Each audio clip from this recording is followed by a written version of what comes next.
Magazine. Hello, once again, I'm your host, Doc Rotten, and this is Gruesome Magazine, where we review the very latest in theatrical and streaming horror movies. Each week, the Gruesome Magazine Grue-Crew will take a look at various spooky, scary, and gory genre offerings. Tonight, we're a happy crowd. We're reviewing Late Night with the Devil, which is streaming on Shudder. Check it out. Let's get to the crew and get to the review. First up is Jeff Mohr. Jeff, how you doing? I'm doing great. I'm excited about this one. Yay! I'm excited too. Also joining us is Crystal Cleveland, the Living Dead Girl. How you doing? Well, I guess I'm all wick and no wax. Doc. That was a great line. That was a good line. It's the all wax, no wick, but I'd say I'm all wick and no wax. I don't even know where to go with that. I don't know what it means, but I assume it's like the wick is what you light for fire. So, it's like, but it's like all bark, no bite, I think is what it is, right? Yeah. Sure. Yes. Kinda. I'll agree with that. Also joining us tonight is award-winning filmmaker, Christopher G. Mohr. Doc, I have a $1,000 check here. But if you could pronounce something correctly, I will give it to you. Oh, never see that check again. Actually, I already know he's not gonna get David. I'm looking at the names. I'm going to miss them now. So yes, exactly. That's why. Never. That's why safely. This is a Post-it note, not a check. Oh my goodness, it's a Post-it note. But just my luck. I'm not even trying. All right. Also joining us is, say it with me, Dave Dreher. Yeah, he gets that name right at least. So that's all right. That's something. Yep. We're all feverishly waiting for him to say the star's name. Come on, Doc. I've said it 10 different ways already. Maybe I'll circle around and get it right. You'll find an 11th way. Maybe even 13. All right. What we're going to do tonight is review Late Night with the Devil. We're going to give you our first impressions. Those first impressions will be spoiler free, and then we're going to dive into a discussion about the film. And holy cow, are there spoilers? Lots. We'll talk about them, and then we'll wrap things up with a score of 1 to 5 and our favorite scene. There's plenty to choose. I don't think we'll have a hard time. We hope you enjoy not only this review, but many others that we have on the site. And if you do, please hit the like, subscribe, share with a friend buttons. Each click will help us find more horror fans just like you. All right, let's take a look at this card and get things going. Here comes the embarrassment rolled up in one. Late Night with the Devil, 2024, available streaming on Shudder beginning April 19th, 2024. The synopsis says a live television broadcast in 1977 goes horribly wrong, unleashing evil into the nation's living rooms. Written and directed by Cairnes and Colin. The cast includes David Dastmalchian, Laura Gordon, Ian Bliss, Ingrid Torelli, and Fayssal Bazzi. I like how you paused before you said Gordon, like you were going to say that wrong. I was afraid. So worried. I was afraid I was going to. I think I might have gotten one enunciation shy of $1,000 there on a Post-it note. Or a couple. Maybe a couple. I don't know. Or a couple. It's okay. It was one of your better attempts. One of the better efforts, right? Yeah. Mm-hmm. Doesn't help. Thank you guys. I appreciate it, though. Let's get into it. What are our first impressions? Late Night with the Devil. We're going to start off with Christopher G. Mohr. This is one of my favorite films of the year. All right, thank you. No, just kidding. Put that on the Blu-ray. I really enjoyed this film, mainly because of just how it's an indie film, but I think the production value, the costuming, how they shot it, really made you feel like you're watching like a television show from that specific time period. And I think all the acting and how the story played out, how it played and how they really, there's even like a opening thing, which feels like you're watching, like you're watching a documentary. I think the way that was very realistic and very believable for me, at least. And then how the story plays out throughout this episode of this television show. And you know, and even I love how they play into a lot of the tropes of late night television, you know, from the types of characters you have. There's one guy that's basically the James Randi of this universe.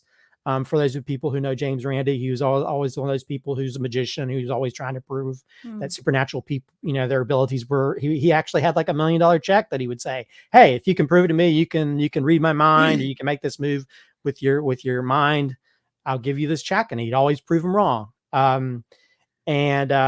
Yeah, and I love the way the story plays out, how it plays into different things that if you know anything about conspiracies and the Grove and those type of things, you kind of know, you know, where they're kind of going with that. So I love how they just take all these different things and they sort of tie into this sort of interesting story that plays out in a very interesting way. Yeah, and I think some people can give it demerits, maybe because of the ending and how some of the visual effects, but I think it kind of works just for it being a TV show and what you'd see on that. So I just thought it was a really engrossing, interesting story. I think the main actor, David, I think he really, he seemed very believable as a late night host of that specific time period.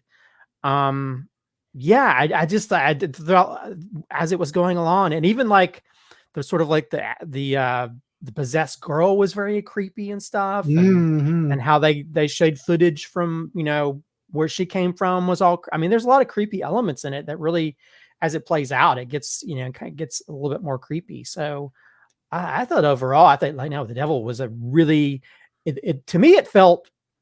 I just think some people were. I think, was it Ghost Watch? Is that the UK? Yes. I think some people are comparing it to that, and I think that's kind of unfair because to me that's a different type of thing. But I think that this being like a late night show is much different than something like a news type show.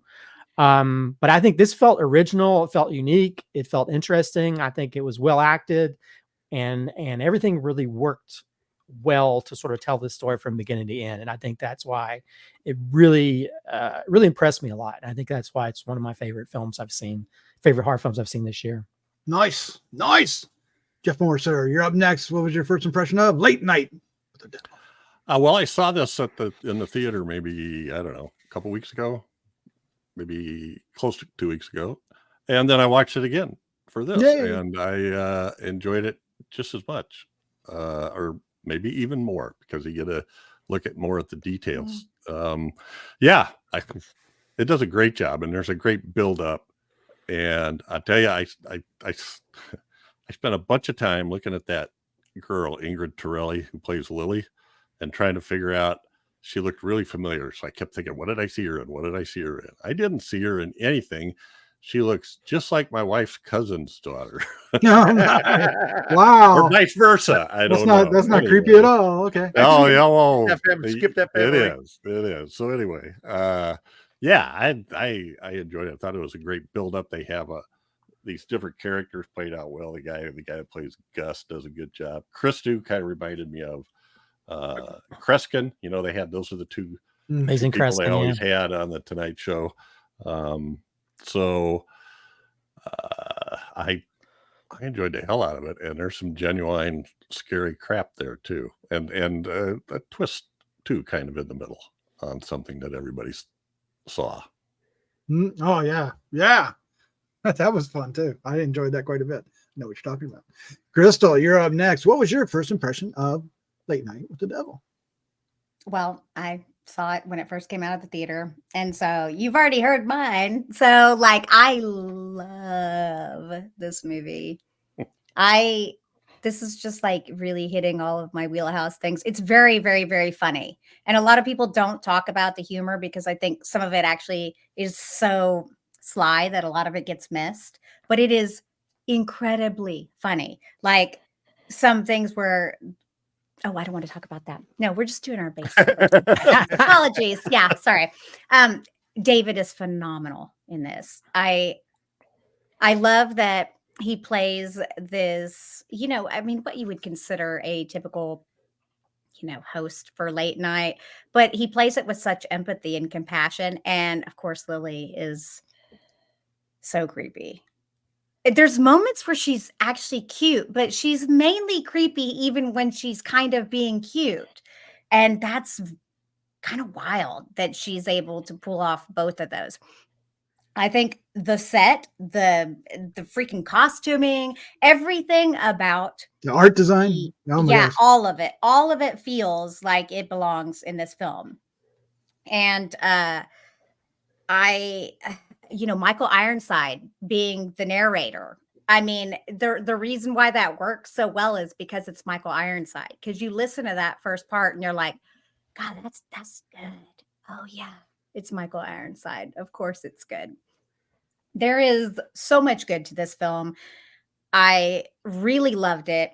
Now, people will talk about it being found footage, and it is. It's found footage as far as like the taping of the show, but the black and white parts are not supposed to be found footage. They're just, a found footage film doesn't have to be all found footage.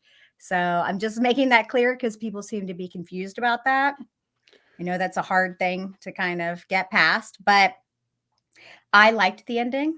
I thought it was very wild and trippy, and considering what happens throughout and what you find out, I think it makes a lot of sense. And speaking of the Grove, and we shouldn't mention what, the full thing, because, the whole conspiracy, people get weird about that. But when you take that into account, the whole trippiness of the end makes even more sense to me. And obviously there's owl themes throughout. I love the Anton LaVey idea character, but over the top where it's just practically cheesy.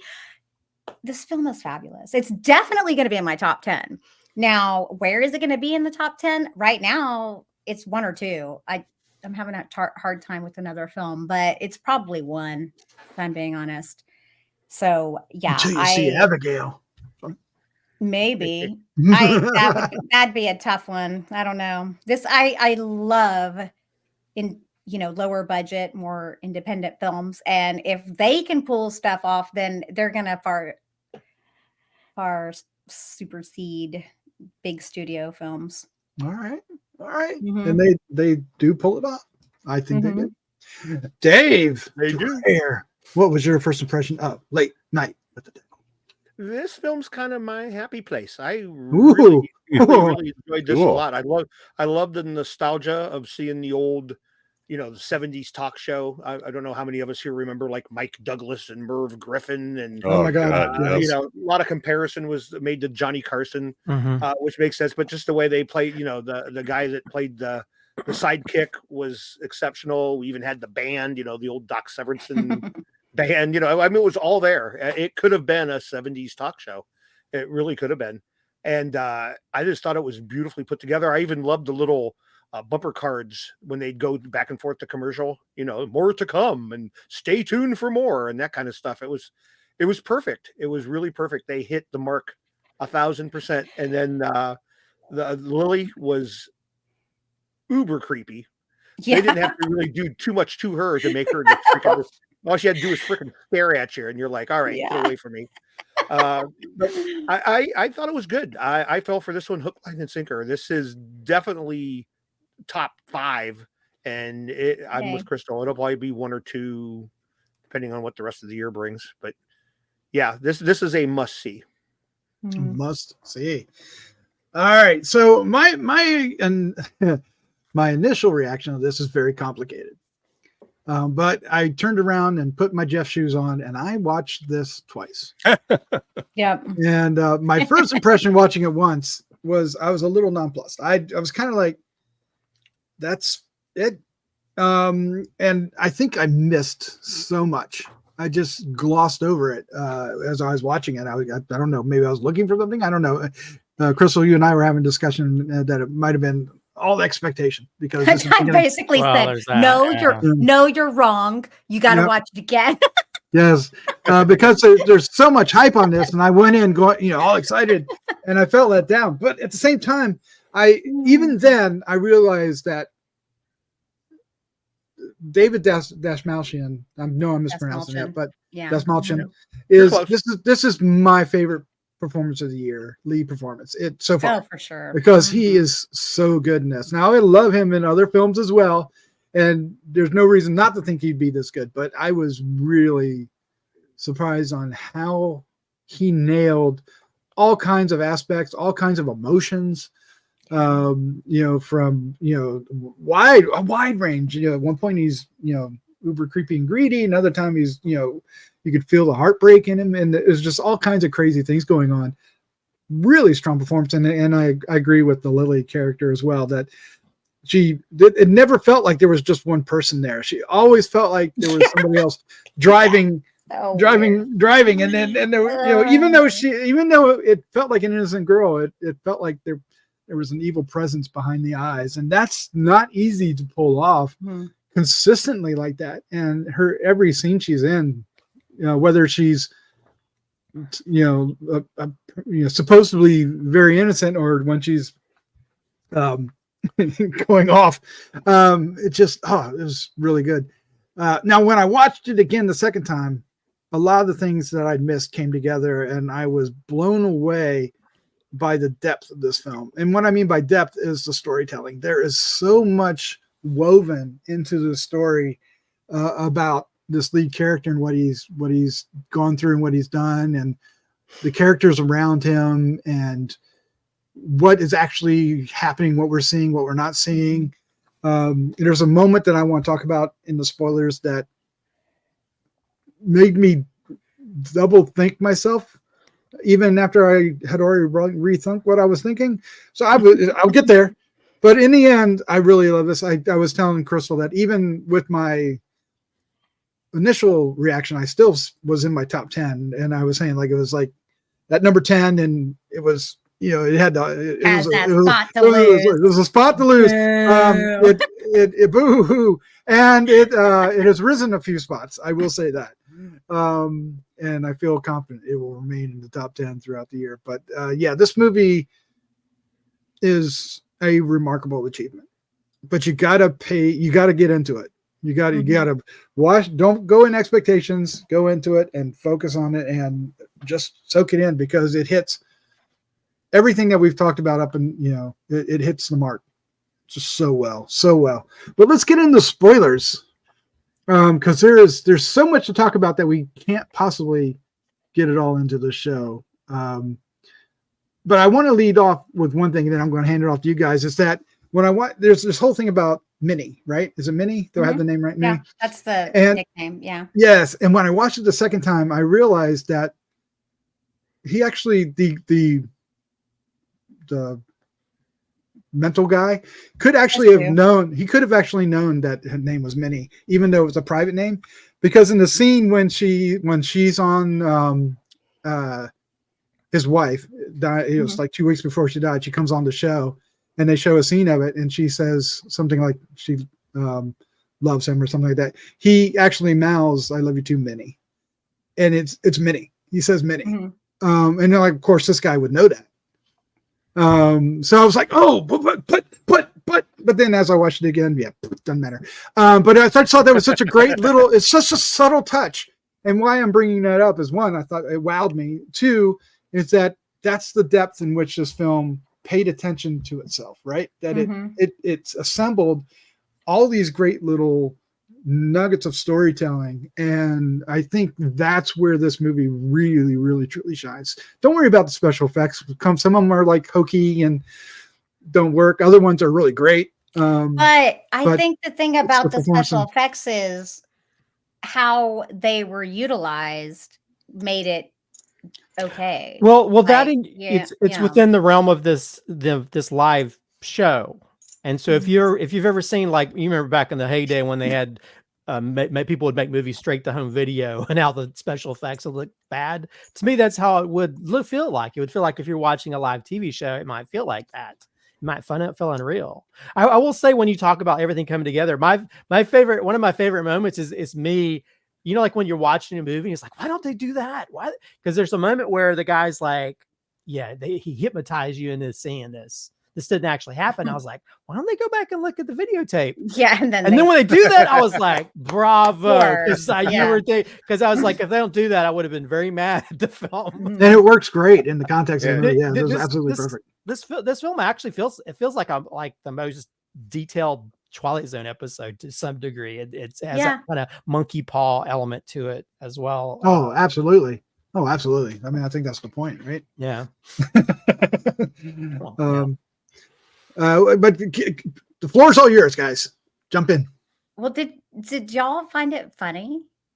I didn't. See, I didn't really. I mean, I didn't find it not funny, but I didn't. Fascinating to me. There is so much humor here. Like Christou loses his accent completely at multiple points. If you didn't notice, like it's obvious, like they're implying that he's a fraud. Yeah. And then the skeptic dude, all of his ridiculous photos in front of the Amityville house. Oh, there's so much funniness. And then the check at the end is the greatest scene. That is my favorite scene. Y'all can't have it. I've already called it here. That is literally, I was like, I died because I saw it in the theater the first time. And I was like, oh my God, that's wonderful. It's really funny to me. Maybe, I mean, it's just, maybe it's more subtle humor for y'all. He name drops the Warrens. Yeah, that's awesome. Yeah. Oh yeah. That's funny too. I guess I didn't look at I noticed all that, but I didn't look at it so much as humorous as just like more like parody, I guess. Mm-hmm. You know, I mean, it made me smile, but it wasn't like laugh out loud. That's fantastic. It just seemed like that's what they did back in the 70s. You got that kind of crap, you know? So it just looked more like his outfit was awful. It's like blue and coral and with gray and brown. The wing tips. Yeah. And even Carr's reactions. I loved it. How he would kind of speak behind everybody else was speaking. You know, his I want to say condensation. That's not right. Condescending. That's what was getting ready to come out of my mouth. But yeah, he was just back there with his hand movements and his eye rolling and stuff. It was great. It was an amazing performance. I feel like this is such a wonderful horror film. Like, I love that they had a theremin in there. I mean, there's just so many elements. I'm like, they put in all the stuff that I really enjoy. Yeah, he wriggles his way in, and he wriggles. She didn't do that, but that's how I feel. Like, well, yeah, there's and creepy. Well, it just because there's parts where the little girl she's like smiling at the camera. It's so and normally am I over here now? Yeah, little girl. It's just like almost like a doll cute. at Disney World or something. It's very the way she does that. It makes it even creepier because normally a little girl smiling isn't supposed to be creepy, but the way she does it is just matter of factly creepy. But when she first comes out, like if you notice, like they're supposed to like greet him, and she just comes out and she's like, comes straight up to the camera. Yeah. Well, she's got this like she totally ignores fake, everything. almost she's like a very extreme girliness about her that seems like it's a demon trying to. And see, that's what it is, because Abraxas is, like he said, a showman. So when he wants the attention, it's abracadabra. Like it's like the. Felt very like Jan Brady. I was just gonna say I called that Jan Brady walk when she walked out. Yes, I was waiting for her to go, Marsha. Yeah. Now, okay. So the very final ending, or not the final ending, but leading, after everybody kind of exits and they push our lead out the door, and then we get this weird montage of trippiness. I don't know how else to describe it. Yeah. So when I watched it the first time, that totally put me off. That whole section put me off. That's what I've been hearing from people. Why? Well, I was like, what this? Because it's so different than the rest of the film. It felt like screeching tires. But when I rewatched it, it didn't have that feeling at all. It actually had quite the opposite. It was such an achievement when I rewatched it because I had so much more information going into it the second time, and I think which scene? Go ahead, Crystal. You describe it. When David goes off in his scene where he's kind of in his own head, he's hallucinating. He's like, "No, I need to stop watching. At the end? Stop watching." Yeah, like that scene. Yeah. So up until the point when it reveals what he did, And I was like, well, how did he get the knife? What was great is I didn't realize how he had the knife, but when I watched it again, I was like, of course he has the knife. He got the knife. There. He had it all along. And that was so it's those great little touches when I rewatched it. Made me Did you notice he used that knife to cut her binds? Yes, yes. Yeah, and that's when he kept the film. That's when he kept it. So he grabbed it. That's why he had it in his hand, right? But I didn't realize that he'd kept it.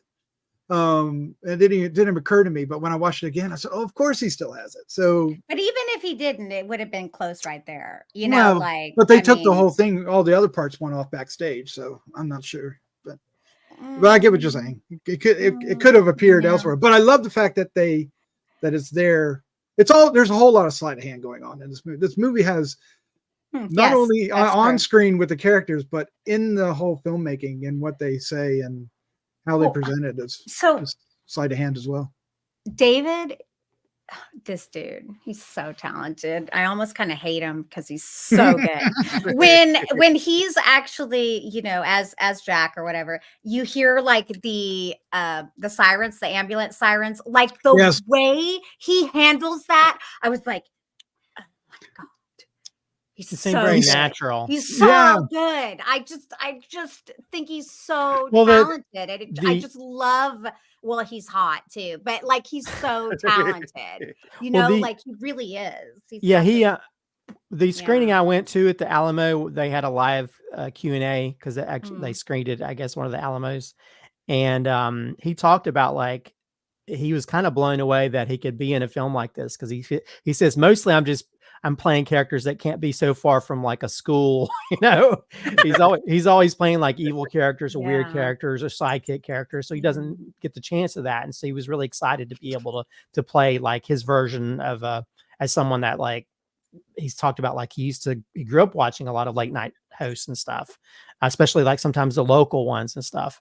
And so it was sort of good to sort of play that type of character. And I think, yeah, I mean, granted, there is that element of humor, like Crystal said, because you have like the shtick of what they're doing, but also there's some really, I mean, there's the powerful moments between him and his wife that are just, oh man, just rip your heart out, you know. And I think that's what's so good about this, because you have like the goofy nature of this, like the little things that pop up between commercials and stuff, but then you have like the scene where the guy's talking to the woman and the daughter and the audience, and there's other scenes that are very powerful and dramatic amidst all of this. So it's good that they can have all these different elements, but still it's very cohesive in telling the stories that goes along, you know. And talk about the Grove stuff. I used to watch a lot of YouTube videos of people going out, you know, where they have their rituals and all this stuff. And so to see it sort of integrated as part of the story just made it a little creepier, a little bit more creepy than I wanted to be. I was like, maybe not, because that might be what they're doing. I love that part of it. That's what makes it, you know, I mean, you had the Satanic Panic in the 80s. It wasn't that in the 80s or something. Yeah, like it perfectly flows. It's like it's giving you the idea of what feeds into that. I want to see more. That's what I know. Like I know I want a prequel or a sequel, because they can have a sequel because he's there. He's there. And I mean, he didn't do it all. I don't know where they take it, but they could have someone doing a podcast. Podcast with the devil, and then they interview him from prison or something, you know. Streaming with the devil. Yeah, streaming with the devil. Oh my God. There you go. Take the idea, David. Make it. All right. Give us credit. Give us cameos. Oh man. Yeah. Hello. Yeah. Oh, it's Australian. Was this filmed in Australia? Actually, I know. I think it might have been, because I know that in the live Q&A you talked about the production design was done by a guy who did Australian game shows like in the 80s or 70s. They all did such a great job. I'm not sure, but yeah. I mean, on an indie budget, it's amazing. Everything was pulled off perfectly. So much of it, the color design, everything. All right, well, let's go ahead, and we could really just keep going. There is so much. We didn't even mention the skeleton, because I want to know. Oh, I know. Is a skeleton? Does it represent the devil, or is it just some guy in a skeleton suit? I don't know. Why wouldn't they just have it be a devil if it was going to represent? Well, there is a devil, but that's the trick. Yeah. Well, he was in the Grove. Yeah, and he's all throughout, and he never says anything, and he just sits there. He just stands there watching. Clearly, there's something, but is it just the spirit of Abraxas, or is it just a guy in a costume? Because he can. But if it just makes you wonder, it makes you like, what is going on? It's just, I love those touches. All right, There's let's go ahead. a lot of Easter eggs. Okay. Yes. Let's do this. Where do we start? Christopher G. Morser, score and favorite scene. 5 out of 5. It's Yay. perfection to me. As for favorite scene, there's a lot of things I could probably pick. I guess I'm going to have to do with the hypnosis session, because I thought that I had a Which really one? The one that had the Cronenbergian. Oh, the worms. Moment. The worms. The worms.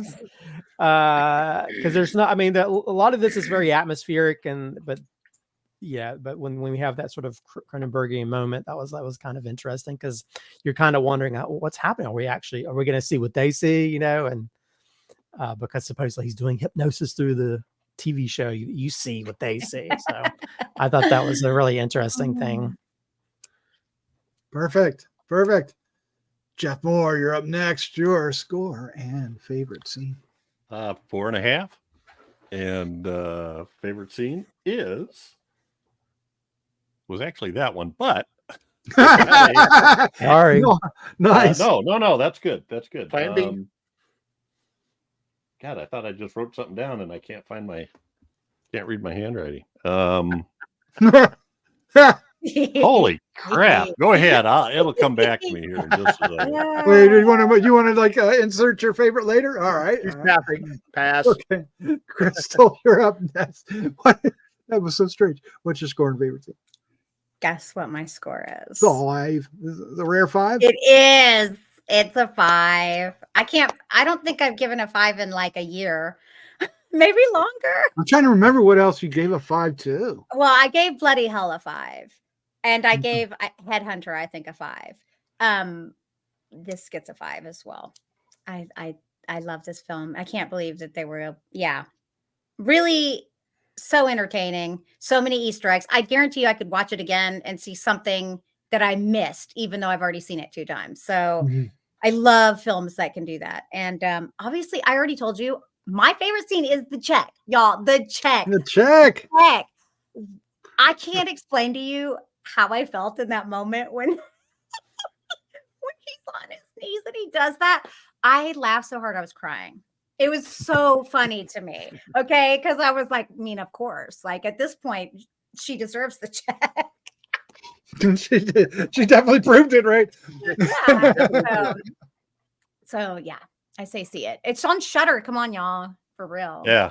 Go watch it. Oh, and mine was going to be right after that, what happens to Carmichael.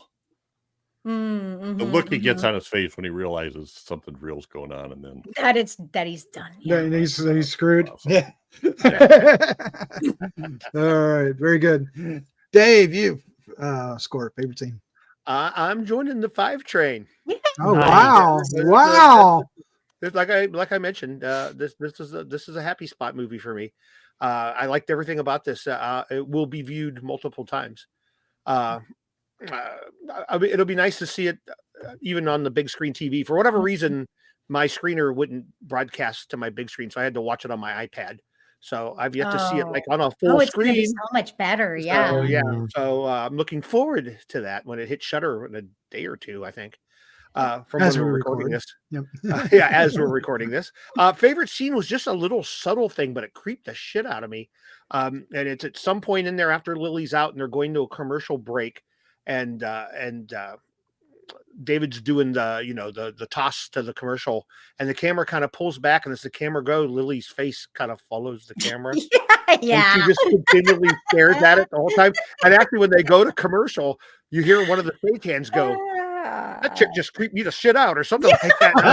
I was like, yeah, you're right. I was thinking the same thing. I'm watching. I'm like, quit fucking looking at me, Jesus. Okay. But so this explains a lot. That makes me laugh. That's funny. Funny. I laughed at all this weird stuff. What's wrong with me? I'm broken. I'm going to give this a 4.5, and I want to accent that by saying that multiple watches make this movie better.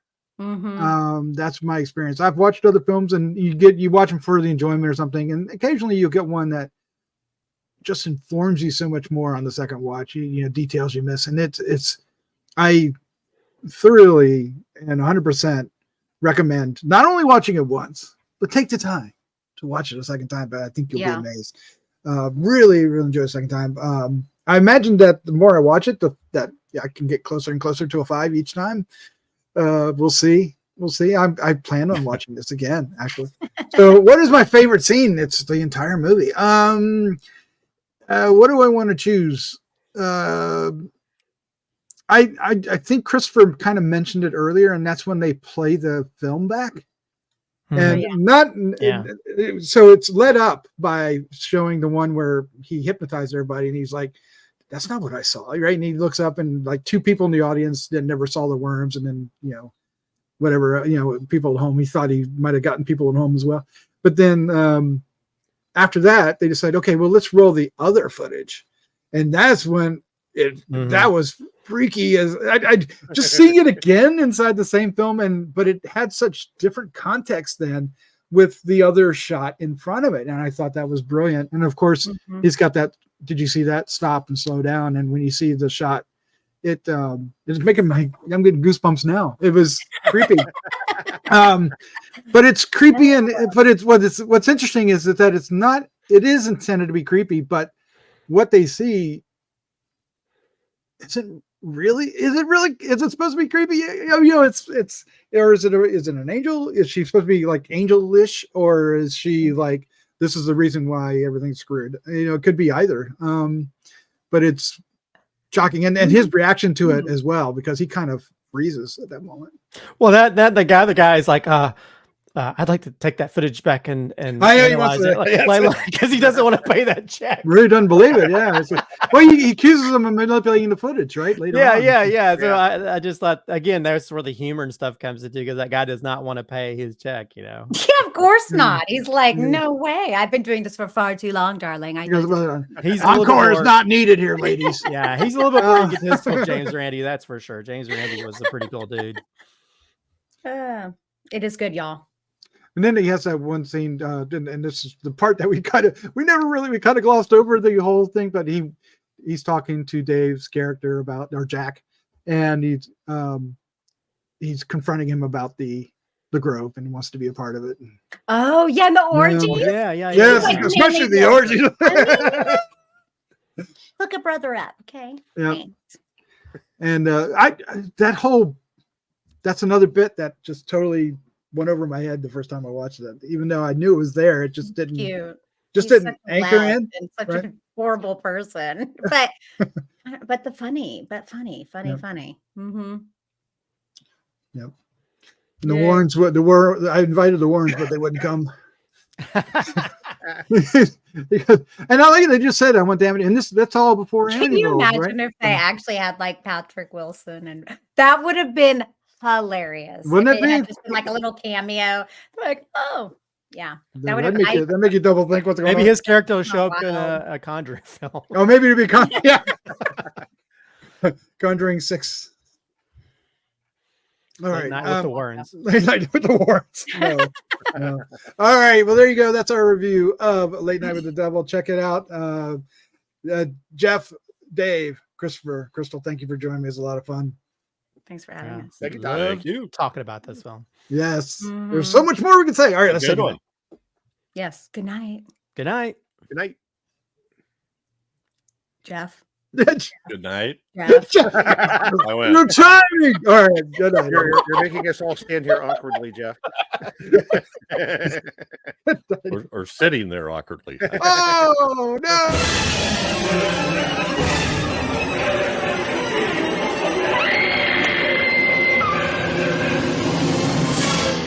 Gruesome Magazine.